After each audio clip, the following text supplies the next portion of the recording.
a todos com a gloriosa santa paz do nosso Senhor e Salvador Jesus Cristo. Um bom dia a todos, amados, queridos ouvintes da palavra do dia, a palavra de Deus inerrante, infalível, inspirada pelo Espírito Santo. Nesse momento nós estaremos lendo em Gênesis 28, verso 10, que diz: a visão da escada de Jacó. Partiu, pois, Jacó de Berseba e foi-se a Harã. E chegou a um lugar onde passou a noite, porque já o sol era posto, e tomou uma das pedras daquele lugar, e a pôs por sua cabeceira, e deitou-se naquele lugar. E sonhou, e eis uma escada era posta na terra, cujo topo tocava nos céus. E eis que os anjos de Deus subiam e desciam por ela. Eis que o Senhor estava em cima dela. E disse: eu sou o Senhor, o Deus de Abraão, teu pai, e o Deus de Isaque. Esta terra em que estás deitado, te darei a ti e à tua semente. E a tua semente será como o pó da terra, e estender-se-á ao ocidente, ao oriente, ao norte e ao sul. E em ti e na tua semente serão benditas todas as famílias da terra.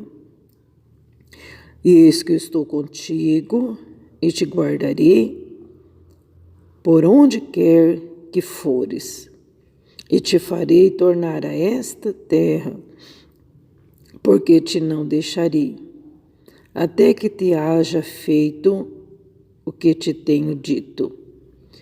Acordado, pois, Jacó do seu sono, disse: na verdade, o Senhor está neste lugar, e eu não sabia.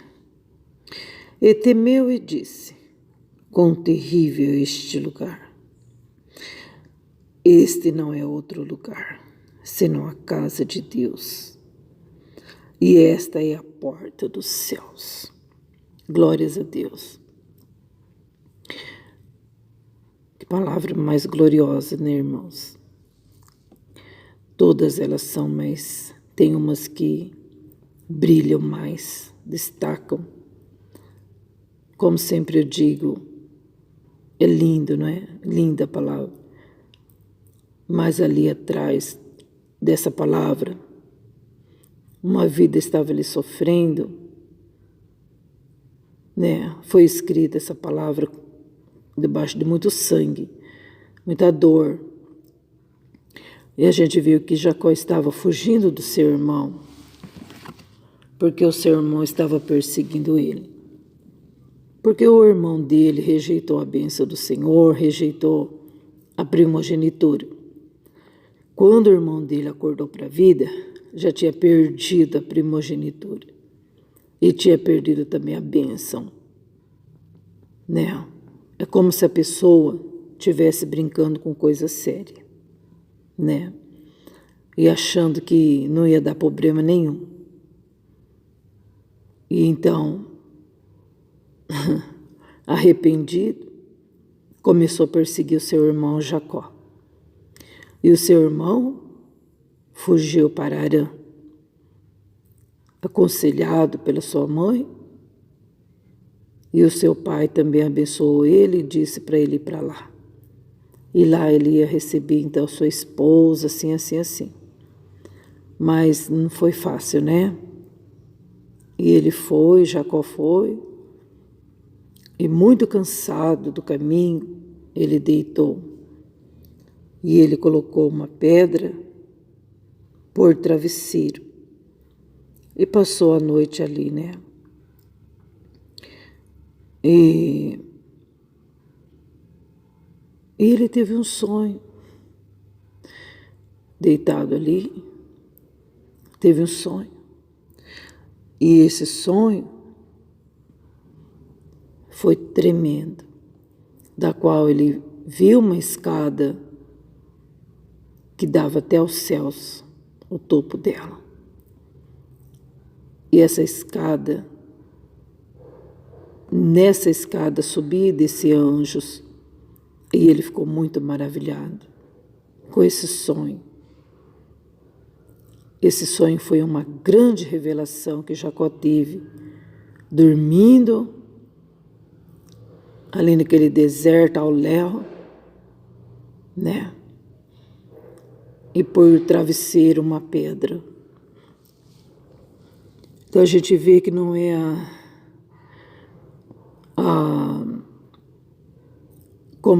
como diz aquele louvor, a formalidade. Não é o lugar, mas o lugar em que eu quero dizer a cama, o travesseiro,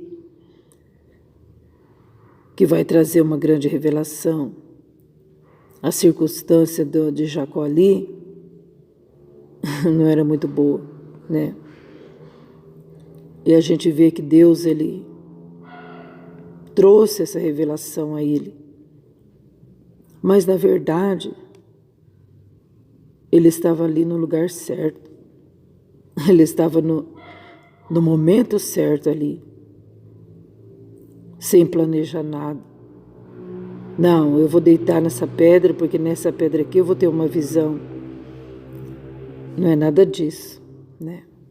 Deus veio ali para confortar, porque é o que a gente passa na vida.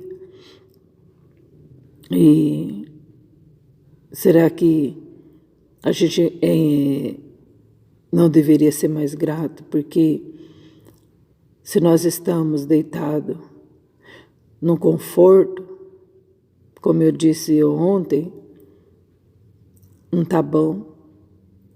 Se a cama é dura, não está bom. Se o travesseiro é duro, não está bom. Mas a gente viu que para Deus fazer uma obra, Ele não vai olhar a sua circunstância. Ele vai te revelar. Mesma coisa. Nem que você estiver sentado numa cadeira de madeira ou mesmo no sofá. Não é a formalidade. Não é a posição, né? Sentado, de pé, deitado. Mesmo você deitado, você pode conversar com Deus, você pode ligar o pensamento no Senhor e orar também. Nós vimos aí então que Jacó, ele teve essa grande visão. Enquanto ele estava dormindo ali naquele deserto, né, gente? E o Senhor falou com ele. Falou, eu sou o Deus de Abraão, o teu avô. Eu sou o Deus de Isaac, teu pai. Pois agora é Deus de Jacó. Né? E a gente viu também que profundo que foi esse chamado, essa promessa que Deus fez a Jacó lá no deserto. Eu vou te dar essa terra, viu, Jacó? Mas a gente viu também que o Senhor... Deixa eu ver uma coisa aqui. Depois ele fez um voto, né? Ele fez um voto a Deus. Ele falou assim, Senhor, se o Senhor for comigo, dá tudo certo, e eu for próspero nessa ida minha lá a Arã, dá tudo certo ali, olha, Pai, Tu serás o meu Deus, e eu vou te dar, Pai. Eu vou dar o dízimo de tudo que o Senhor me der. Ele fez um voto para Deus, se o Senhor não deixar faltar nada para mim, for comigo, me abençoar, eu vou te dar o dízimo, eu vou te devolver a 10ª parte, eu vou te oferecer de tudo que o Senhor me der, Que maravilha, né, gente? E a gente vê aí, então, a resposta para muitas pessoas que falam sobre dízimo, né? Pois ele fez uma promessa, Deus fez uma promessa para ele. Deus disse para ele que ia dar aquela terra para ele e para a semente dele. E ele disse, se o Senhor for com ele e der pão para ele comer, não deixar faltar nada, dar vestido para ele vestir, né? E depois ele tornar em paz para a casa do pai dele, o Senhor seria o Deus dele, e ele ia fazer ali uma coluna, uma casa ali de Deus, uma igreja ali naquele lugar onde ele sonhou, e tudo que Deus desse para ele, ele ia tirar a 10ª parte e ia devolver para Deus. E oferecer a Deus de volta como um grande sacrifício. Entendeu, gente? Então aí que está a explicação do dízimo. Às vezes as pessoas dizem, Deus não precisa do nosso dízimo. Não é o problema de precisar. É o nosso agradecimento a Ele. Porque a gente viu aqui que Ele falou, Senhor, se Tu não deixar faltar nada para mim, comida e vestido, e dê tudo certo, eu vou te devolver a 10ª parte. Eu te darei. Entendeu? Então, a gente vê assim que ele ia retribuir a Deus, devolvendo a 10ª parte. Dízimo significa 10ª parte. Por exemplo, Deus te abençoou, né? Deus te deu grandes bênçãos, ou pequenas, mas não deixou faltar nada. Retribui a Deus em sacrifício a 10ª parte. Não é verdade? Se Deus te dá 20 mil, devolve 2, dá de oferta, dá de dízimo, abençoa a casa de Deus.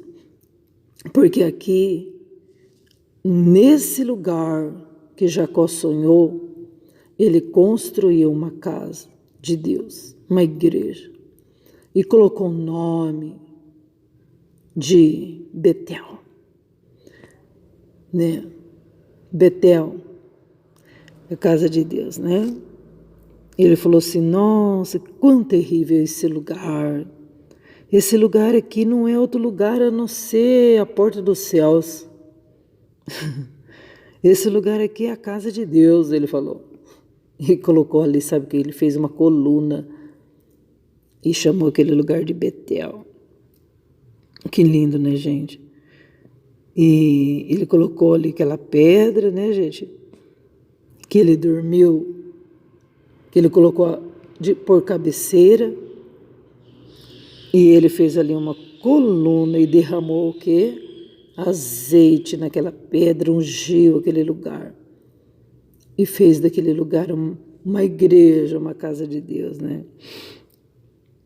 E que maravilha, né? E todas as famílias da terra são benditas pela semente de Abraão, Isaque e por Jacó, que é Israel, né? Então a gente vê, pessoal, como a palavra de Deus ela é profunda e ela traz respostas, né? Ela tira muitas dúvidas, porque não adianta eu ficar achando a minha opinião é essa, o que eu penso é isso, mas a palavra de Deus não é assim, o que eu penso, o que eu acho. Ela é clara, né? E nós vimos esse encontro de Jacó com Deus, porque eu creio então que até aquele momento ele vivia pela fé experiências de Abraão e de Isaque, seu pai. O que a sua mãe contava, o que ele ouvia, mas o encontro verdadeiro com Deus ele teve naquela situação de fuga, porque o seu irmão estava o perseguindo. Naquele momento em que a sua mãe disse, olha, é melhor você ir para Harã. Vai lá para Harã, onde tem os meus parentes. Isaac, então, seu pai, mandou então que Jacó fosse para lá, né? E que Deus abençoasse ele lá, e que lá ele pudesse ter uma mulher das filhas de Labão, né? Irmão da mãe dele, tio, né? O tio Labão. Era para ele ver uma filha lá e casar. Então, gente, muitas das vezes a situação nos impele a fugir para o nosso deserto particular. A situação muitas das vezes faz com que a gente se sinta num deserto sozinho, solitário. Mas às vezes é necessário. Às vezes a gente não entende porque Deus faz a gente passar por um túnel negro. Muitas das vezes o Senhor deixa a gente sozinho mesmo no deserto, pessoal. Mas por quê, né? Tudo tem os porquê de Deus, né? Para que o Senhor venha falar conosco. Porque é só assim para a gente ter um encontro com Deus. Porque do contrário a gente só fica correndo. A gente corre para cá, a gente corre para lá, a gente ajuda um, ajuda o outro. E de repente então o Senhor joga a gente numa cama. De repente estamos, num deserto. Nem travesseiro tem, está lá numa pedra, né, gente? Espiritualmente falando. Que desconforto, né? Nada tá bom, tá duro. Mas o Senhor permite para poder, quieta, que eu tenho que falar contigo agora. A gente tem coisas para conversar. O nosso Deus, ele muitas das vezes, você precisa parar, porque eu tenho que te falar algo profundo para ti. Sossega, calma, eu tenho que falar contigo. Então, às vezes, você não entende porque acontece a enfermidade. Muitos e muitos o Senhor permite que fique internado num quarto, sozinho. Para que o Senhor venha, calma aí. Você precisa meditar na vida, meditar na minha palavra. Você precisa descansar das suas obras. Calma aí. Porque, gente, do contrário é uma correria. Do contrário, gente, não, depois eu converso com Deus. Se sobrar um tempinho, eu vou buscar Deus. É assim que a gente age, não é diferente. Não. E até para ir na casa de Deus, a gente faz a mesma coisa. Se der certo eu vou, se sobrar um tempo eu vou terminar aquela encomenda, eu vou resolver aquele problema, depois se der certo eu vou no domingo na casa de Deus. Entendeu? A gente se sobrecarrega. O nosso subconsciente fica tão pesado que a pessoa passa a ter pesadelos. Verdade. Vai dormir, não tem mais paz porque é só pesadelos. Você está entendendo? E Deus sempre diz para o seu povo, sossegai, calma. A tempestade levantou, sossegai. Tem um louvor que fala sobre isso, sossegai, eu estou convosco, sossegai. Mas nós, é só Deus impelindo nós para o deserto, né? E aí então, para a gente poder ver as visões de Deus, para a gente poder ouvir o querer de Deus e as suas promessas. Aí então, depois desse encontro com Deus, a vida de Jacó mudou totalmente, né, gente? Ele teve mais coragem, ele teve mais ousadia, ele teve mais convicção da sua fé e ele passou a ser um dizimista. Ele disse, Ó Senhor, eu vou votar aqui um voto. Ele fez um voto. Mas ali não tinha pastor, ali não tinha irmãos, não tinha familiares, ele estava sozinho com Deus, um particular dele com Deus. Com certeza ele aprendeu isso ouvindo as experiências do seu avô Abraão, porque Abraão vivia em tendas. Abraão, Deus fez tantas promessas a ele, mas ele vivia em tendas. Mas ele era um dos homens mais ricos daquela época.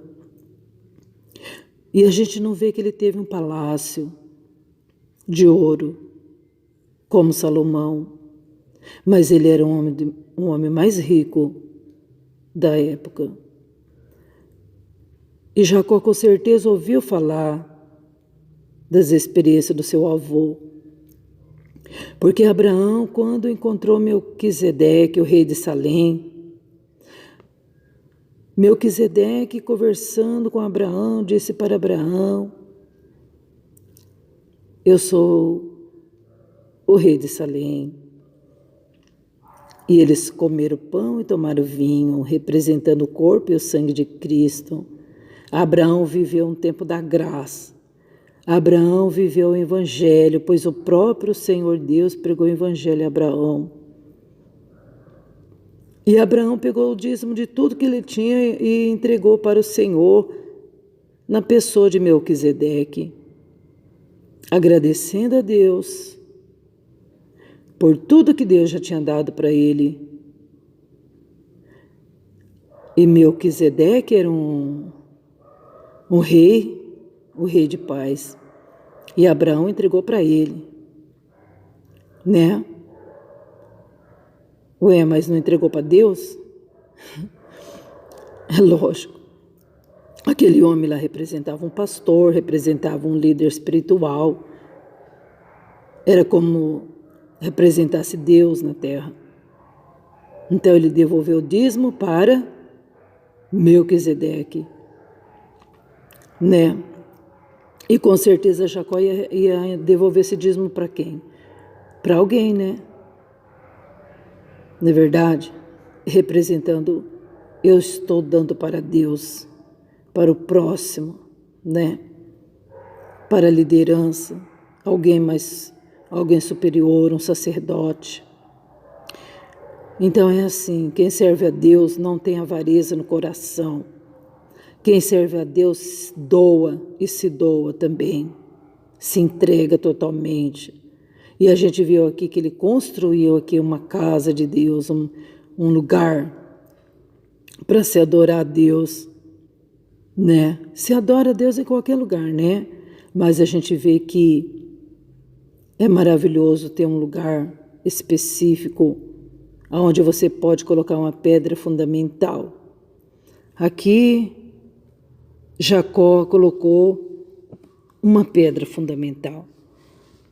Ele, acordando Jacó do seu sono, disse: na verdade, o Senhor está neste lugar e eu não sabia. E temeu e disse: quão terrível é este lugar! Este não é outro lugar senão a casa de Deus, e esta é a porta dos céus. Então levantou-se Jacó pela manhã de madrugada, e tomou a pedra que tinha posto por sua cabeceira, e pôs por coluna e derramou azeite em cima dela. Vamos lá ver aqui o que está escrito. E chamou o nome daquele lugar Betel. O nome, porém, daquela cidade antes era Luz. E Jacó votou um voto. Betel, deixa eu ver aqui. Betel significa casa de luz. O nome, porém, daquela cidade antes era Luz. E Jacó votou um voto, dizendo: se Deus for comigo e me guardar nessa viagem que faço, e me der pão para comer, vestidos para vestir, e em paz eu tornar a casa de meu pai, o Senhor será o meu Deus. E esta pedra que tenho posto por coluna será a casa de Deus. e de tudo quanto me deres, certamente te darei o dízimo. Então, que bonito, né, gente? Então, que a gente venha, né, seguir esses exemplos maravilhosos, né, gente? E deixa eu ver aqui uma coisa. Partiu, pois Jacó a Berseba e foi-se a Harã. Chegou a um lugar onde passou a noite, porque já o sol era posto, e tomou uma das pedras daquele lugar e a pôs por cabeceira e deitou naquele lugar. Louvado seja Deus, né? Então a gente leu aqui essa passagem maravilhosa e que nós venhamos também meditar nela, porque é maravilhoso, é o Deus de Abraão, Deus de Isaac e Deus de Jacó. Por isso que a gente diz isso, né? Porque é fundamentada a nossa fé na vida desses três homens que tiveram experiências reais com Deus. E em todas as famílias da terra seremos abençoados, o Senhor será exaltado, glorificado. Então, o Senhor diz assim, ó, a tua semente será como o pó da terra e estender-se ao ocidente, ao oriente, ao sul e ao norte. E em ti e na tua semente serão benditas todas as famílias da terra, né, gente? Então, olha aí, o Senhor abrangeu todas as famílias, e assim o Senhor vem abençoar a tua família também. Não tema nem te espantes, faça como Jacó fez, uma aliança com Deus, um voto com Deus, e vamos deixar nossa família na mão do Senhor. Vamos deixar o Senhor agir na nossa casa, porque se nós formos agir, a gente vai fazer tudo errado, a gente vai até perder nossa família. Mas vamos fazer como Jacó fez, erguer um templo ao Senhor. Ah, então eu vou construir uma igreja? Não, vamos construir o templo, a nossa casa aqui, ó, nosso corpo. Vamos erguer ele, vamos se fortalecer e vamos deixar Deus usar a gente, né? E vamos ter um coração bem aberto mesmo, vamos ajudar na obra do Senhor, fazer como Jacó disse, Senhor, se tu me der roupa, calçado, e se o Senhor for comigo sempre, eu vou te dar tudo o dízimo de tudo que eu recebi. Olha que lindo, gente, que maravilha, né? Devolvendo a Deus tudo que Ele recebe, né? Não, Deus dá e eu dou tudo, não é assim, a 10ª parte só, né? E ingratidão, não é verdade? Ah, mas, puxa, vai fazer falta para mim? Nunca vai fazer falta. É um agradecimento, não é verdade? É como assim, ó, por exemplo, você pediu, ou mesmo alguém fez um favor para você, você pega e dá uma gorjeta, não é verdade? Poxa vida, a pessoa me ajudou, né? Ai, a pessoa, que lindo, estendeu a mão para mim, vou dar uma gorjeta. Aí você pega e tira alguma coisa ali e devolve, né, para a pessoa. A pessoa cobrou? Não, é um agradecimento, né? O dízimo não é mais do que uma gorjeta, gente, porque o dízimo não é metade do salário, como que eu aprendi, né? Não, o dízimo significa 10, é a 10ª parte. Se você receber R$100, gente, você vai só dar 10 só, você vai ficar com 90 para você, né? Então não vai fazer falta. Que Deus seja o seu Deus, que o Deus de Abraão, de Isaac e de Jacó seja o seu Deus também, porque é maravilhoso, Ele faz coisas grandes, né? Muito mesmo.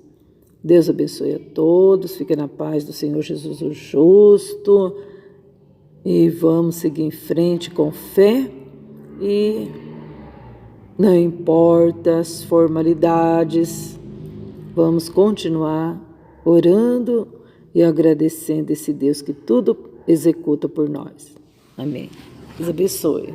Na paz de Jesus o justo.